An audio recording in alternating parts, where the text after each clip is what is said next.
हमारे साथ वरिष्ठ पत्रकार पंकज रस्तोगी इस वक्त जुड़ गए हैं। बहुत स्वागत है पंकज जी आपका हमारे साथ चर्चा का हिस्सा बनने के लिए। साथ ही समाजवादी पार्टी से प्रवक्ता तारिक खान इस वक्त हमारे साथ जुड़ गए हैं। तारिक खान साहब आपका बहुत स्वागत है। सबसे पहले तारिक जी शुरुआत में आपके साथ ही कर रहा हूं। समाजवादी पार्टी हो, बहुजन समाज पार्टी हो या फिर बीजेपी हो, कांग्रेस पार्टी हो, हर पार्टी की कोशिश है कि लोकसभा के चुनाव में उत्तर प्रदेश में जितनी ज्यादा सीटें हम ला सकते हैं उतना ज्यादा वजूद भी बढ़ेगा प्रदेश के अंदर। अब ऐसे में बीजेपी की नीति रणनीति तो आप देख ही रहे हैं। आप लोगों की तरफ से क्या कुछ आगे चुनाव को लेकर किया जा रहा है? तारिक जी पहला रिएक्शन आपका। देखिए, सीधी सी बात है कि जो एक तरीके से देश में बीएसपी ने अपने आप को खत्म किया है।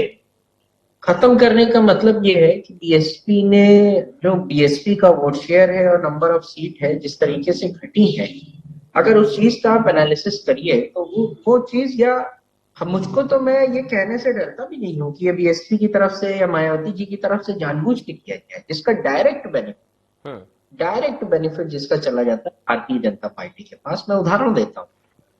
एवरेज वोट बीएसपी पार्टी का प्रति विधानसभा 25 to 30,000 रहा है। ये पिछले मैं 30 साल की बात बता रहा हूँ। और आप ये वाला चुनाव उठा के देख लीजिए, लास्ट विधानसभा का हुआ, इसमें एवरेज वोट बीएसपी का 7,000 चला गया। बात अगर दलितों की हो रही है तो सबसे पहले बीएसपी की बात।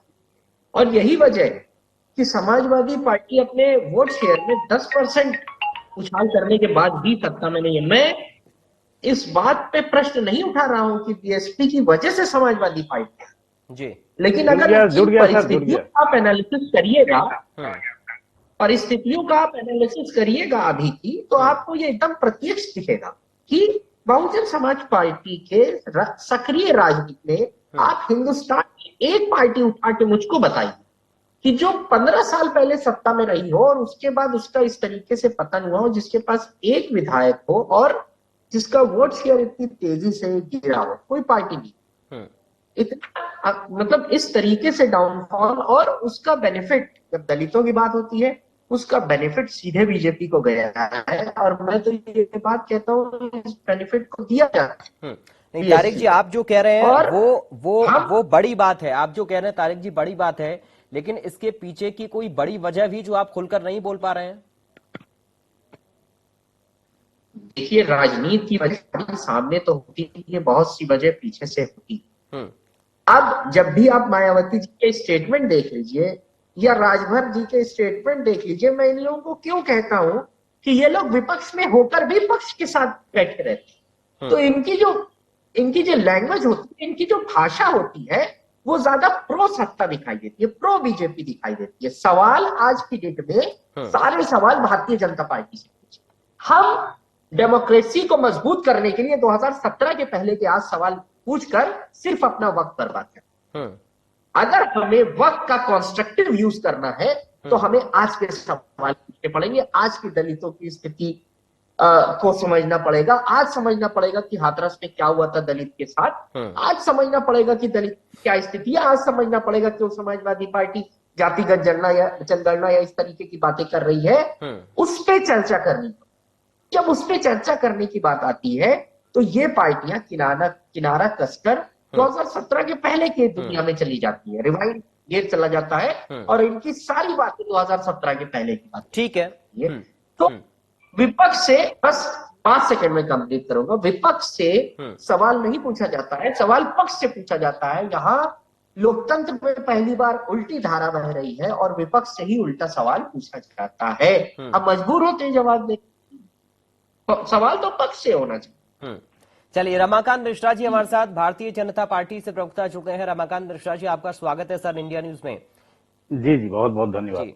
रमाकांत मिश्रा जी आपने सुना तारिक जी को, वो कह रहे हैं कि एक तो बहुजन समाज पार्टी डाउन हो गई।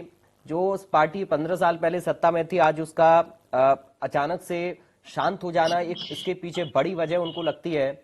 और जो विपक्ष जो स्थानीय दल जिनका वो जिक्र कर रहे हैं वो ये कह रहे हैं कि जब वो बोलते हैं तो वो ऐसा लगता है कि प्रो बीजेपी होकर बोल रहे हैं, विरोध तो कर रहे हैं लेकिन सत्ता पक्ष का खुलकर विरोध क्यों नहीं कर पा रहे हैं। और उसका सीधा जो फायदा है वो आप लोगों को मिल रहा है। उनके वोट बैंक का असर आपके वोट बैंक पर नजर आता है। पराग जी देखिए, यहाँ पर अभी मैं उनके अपने मित्र की बात सुन रहा था। जहां तक कंस्ट्रक्टिव पॉलिटिक्स की बात है, देखिए जब आप ये कह रहे थे जो 2017 से पहले चले जाते हैं, जाना भी चाहिए। मुझे एक चीज लगता है जो कि कम से कम इस तरह की पॉलिटिक्स करने में क्या होता है, जब आप तुलनात्मक अध्ययन करेंगे और जिस बात को आप प्रखरता से अभी वर्तमान में उठा रहे हैं, मुझे लगता है जो तुलनात्मक जब अध्ययन करेंगे तो आपको सब कुछ सामने नजर आए। जी। आज 2017 से पहले क्या हुआ था, 2017 के बाद क्या होना चाहिए या क्या हो रहा है, किस तरह की पॉलिटिक्स जब करेंगे तो निश्चित तौर पर मुझे लगता है जनता को सीधा फायदा होता है। 2017 से पहले आज ये दलित जरूर कर रहे हैं। निकाय चुनाव हो, चाहे आप देखेंगे विधानसभा का चुनाव हुआ था या उसमें अब 2024 के जो लोकसभा चुनाव होने, इसमें 2017 से पहले अगर हम जब जाते हैं या 2019 से पहले जब जाते हैं तो निश्चित तौर पर हमें लगता है जो पिछली सरकारों के द्वारा जो काम रह गया था, वो अगर वर्तमान के सरकार द्वारा अगर किया जा रहा है या करने जा रहा है तो मुझे लगता है जो कि निश्चित तौर पर इस तरह के फायदे जनता को सीधे मुझे लगता है जो पहुंचने की बात होती है। बीएसपी हो, आपने देखा होगा कि जिस तरह से 16 नगर निगम में पिछले 2017 में हम लोगों ने 14 ऐसे नगर निगम थे जिसपे हम लोगों ने कब्जा किया था और 2 समाजवादी पार्टी प्रखरता से उठाती जरूर है, लेकिन उनका जो टाइमलाइन है मुझे लगता है उस पर प्रश्न चिन्ह खड़ा होता क्या है। जब आप देखेंगे जो कि जिस तरह से निकाय चुनाव के अंदर में जब ये आरक्षण की बात आई थी और हाईकोर्ट ने स्पष्ट निर्देश दिया था जो कि बिना आरक्षण के ही आप निकाय चुनाव कराई जी। तो जब हम यही विषय लेकर के सुप्रीम कोर्ट गए तो सुप्रीम कोर्ट में जाने से पहले जिस तरह से कमेटी का गठन हुआ, ओबीसी वर्ग के कमेटी का गठन हुआ और जब सारी बातें सुप्रीम कोर्ट के सामने आ गई, सुप्रीम कोर्ट ने हरी झंडी दिखाई, उसके बाद निकाय चुनाव का जो चुनाव है वो बिल्कुल दरवाजे के मुहाने पे खड़ा है।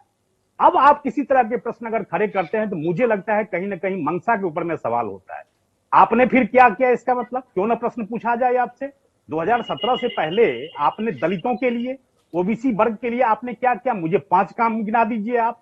आज 2017 के बाद यही चीज आज हमने बिल्कुल प्रखरता से अपने विषय को लेकर के सुप्रीम कोर्ट हो, न्यायालय हो, चाहे हाई कोर्ट हो, हर जगह उठाया हम और उस चीज को प्रखरता से हम लाने की कोशिश कर रहे हैं जहां पे जनता को सीधा लाभ पहुंचता है।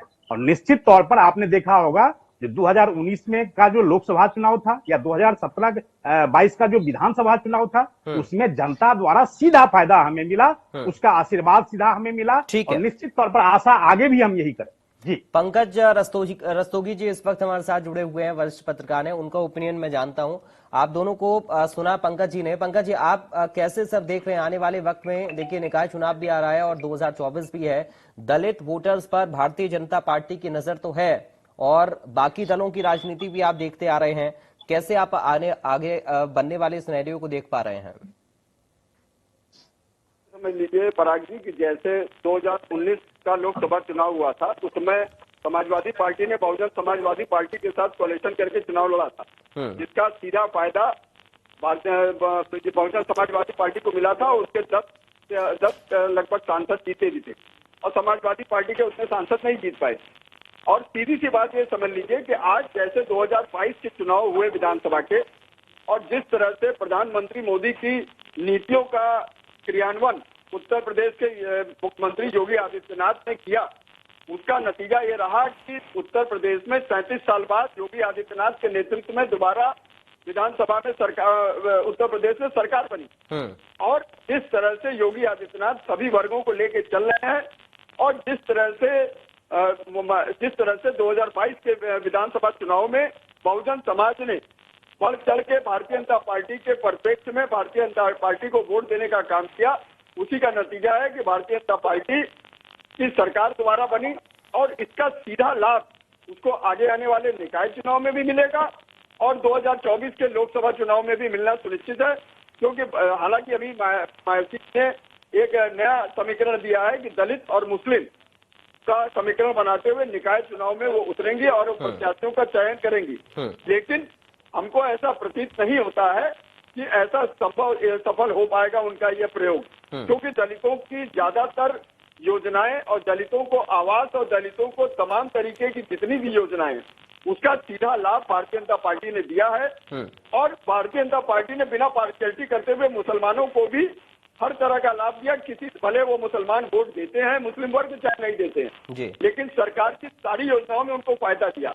तो कहीं न कहीं से मुस्लिम मतदाता भी भारतीय जनता पार्टी की सुशासन की नीति, योगी आदित्यनाथ जिस तरह से भयमुक्त या और कानून का राज कायम कराया उन्होंने उत्तर प्रदेश में, उसको देखते हुए और प्रधानमंत्री की जो नीतियां हैं, जिस तरह से वो सबको फ्री राशन देने की व्यवस्था और जिस तरह से सारे प्रबंध कर रहे हैं, उज्ज्वला योजना हो या मुद्रा योजना हो, चाहे प्रधानमंत्री आवास योजना हो, तो इन सब चीजों का सीधा फायदा दलित समुदाय इसको देख रहा है। और मायावती जी ने हमेशा दलित समुदाय को छलने का काम किया है। उन्होंने करोड़ों करोड़ रुपए लेकर टिकट बेचने का काम किया और ये दिखाने का काम किया कि हम आपको इतना वोट दे रहे हैं, उसके परिप्रेक्ष्य में आप पार्टी फंड में चंदा जमा कराइए।